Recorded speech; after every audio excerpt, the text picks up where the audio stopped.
selamat siang Bapak Sabto.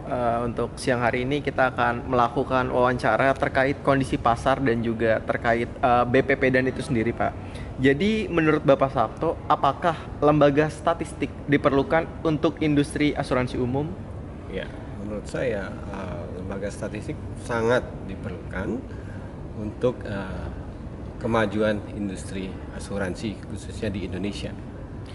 Kita tentunya sepakat ya Pak bahwa secara ideal bahwa data atau informasi tersebut itu penting untuk dimiliki oleh asuransi umum. Tetapi menurut Bapak Sabto, seharusnya data yang ideal untuk dimiliki oleh lembaga statistik itu seperti apa sih Pak? Oke, menurut saya dengan definisi ideal itu untuk data itu adalah data yang berkualitas gitu ya. Nah, data berkualitas itu seperti apa ya? Untuk klaim sendiri itu adalah data yang sangat lengkap ya, di mana tingkat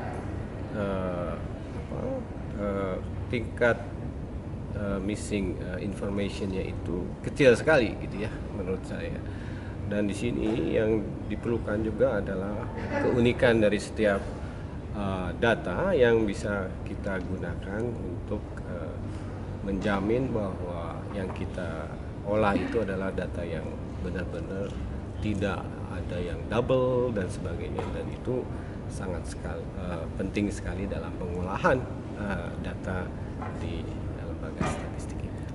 Menyambung pernyataan tersebut Pak Sabto, menurut Bapak pandangan mengenai BPP dan saat ini itu seperti apa sih Pak?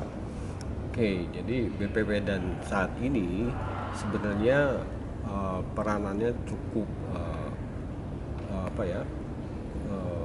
penting ya dalam hal bagaimana membuat ya suatu pusat data yang berkualitas gitu ya, yang sangat dibutuhkan saat ini ya. Jadi asuransi itu sangat banyak akan nanti bergantung dengan BPP dan jadi BPP dan sekarang ini adalah menurut saya adalah suatu lembaga yang bisa membangun pusat data yang berkualitas itu. Tentunya Pak, dengan adanya BPP dan Gathering tahun 2019 ini yang mengangkat tema tentang transformasi, menurut Bapak apa yang seharusnya dapat ditingkatkan lagi oleh BPP dan itu sendiri Pak? Jadi selalu saya hubungkan dengan BPP dan sebagai pusat gitu ya, data yang berkualitas tentunya harus dibuatkan inovasi-inovasi baru bagaimana BPP dan dapat mengumpulkan atau menyediakan data yang berkualitas yang secara efisien juga dapat digunakan ya untuk kepentingan industri asuransi tersebut.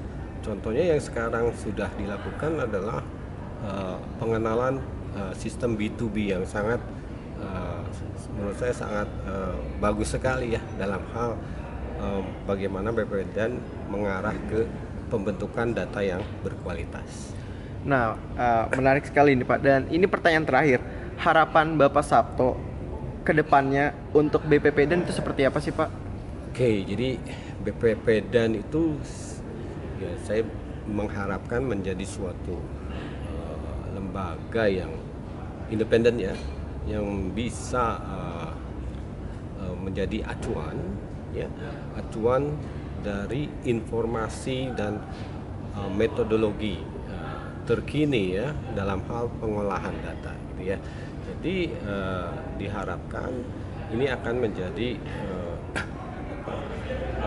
acuan di Indonesia ya khususnya ya, karena kita harus juga bersaing juga nanti ke internasional gitu ya. Jadi diharapkan juga BPP dan juga dapat bersaing dengan lembaga-lembaga sejenis ya khususnya di internasional, karena ini menurut saya BPP dan akan menjadi suatu lembaga yang besar di Indonesia.